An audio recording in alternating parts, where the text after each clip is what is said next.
Every relationship hides a story, and every story carries pain. Welcome to Cheating Stories Insights, where truth bleeds through words.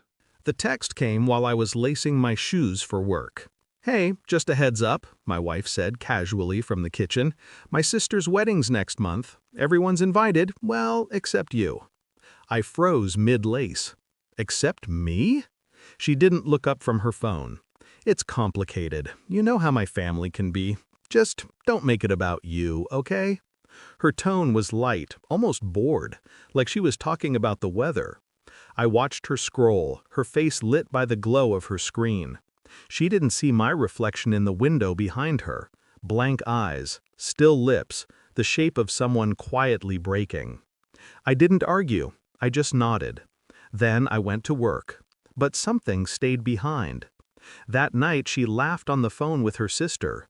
I heard my name once, then a pause, then laughter again. The next day she left for dress shopping. She didn't kiss me goodbye. Every conversation after that felt like theater. Her words were lines from a script, her eyes performing affection. I stopped responding, stopped reacting.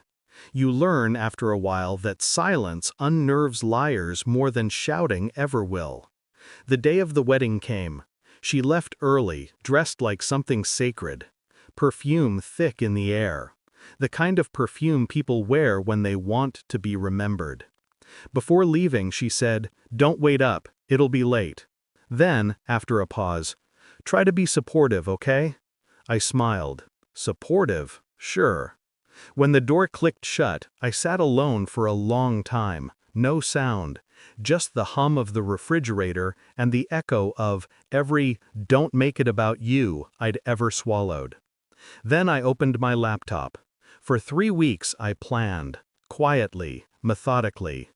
I booked a venue by the sea, the same resort her sister's wedding planner had posted pictures from.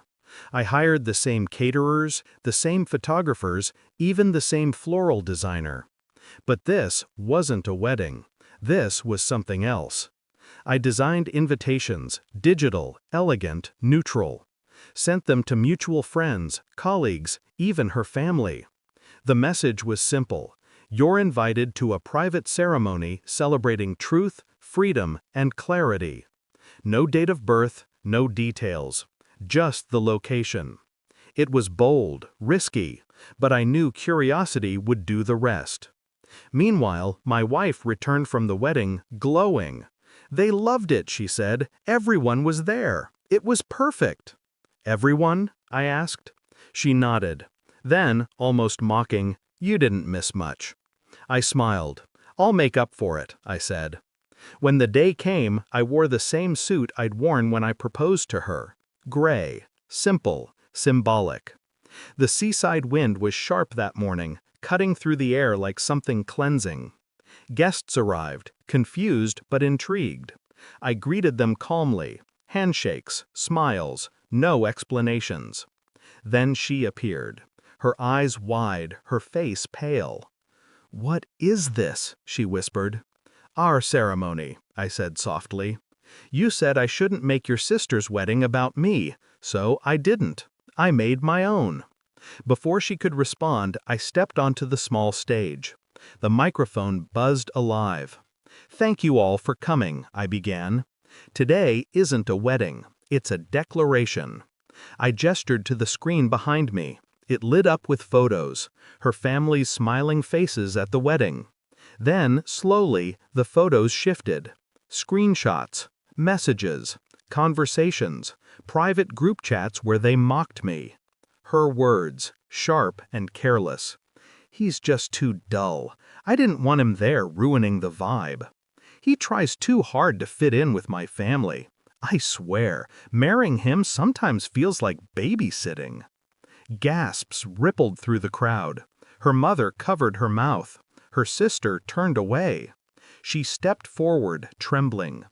"You went through my phone?" "No," I said. "Your sister did. She sent them to me, by accident, weeks ago." Her eyes widened, betrayal folding in on itself. Even the betrayers have their own betrayers. The silence stretched. Only the sea spoke, relentless and cold. I just wanted you all to see the truth, I continued, to understand what love looks like when it's filtered through contempt. She tried to speak, but no words came. Her face flushed red, then drained to white. I turned to the guests. This isn't revenge. It's closure. She taught me to be silent, to endure humiliation quietly. But silence can be loud, if you use it right. Then I stepped down, handed her the microphone. "Your turn," I said. She stood there, surrounded by eyes. But she couldn't find her voice. That was the real punishment. Not public shame, but the collapse of control, the loss of narrative, the exposure of her own laughter. The clip hit the internet that night. Someone had recorded it. By morning, it was everywhere.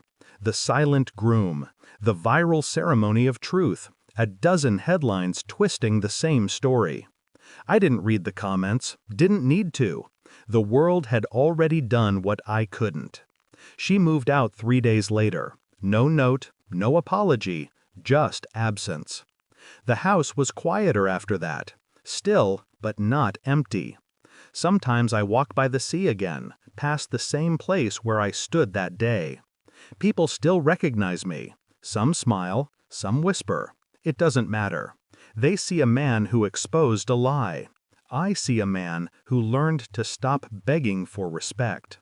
The waves crash against the rocks, steady and endless. I think about how many times I let her talk over me, laugh at me, erase me. Not anymore. Now, when the water pulls back, it sounds like applause. And when it hits the shore again, it feels like finality. I don't celebrate what I did. I just understand it. She wanted me quiet.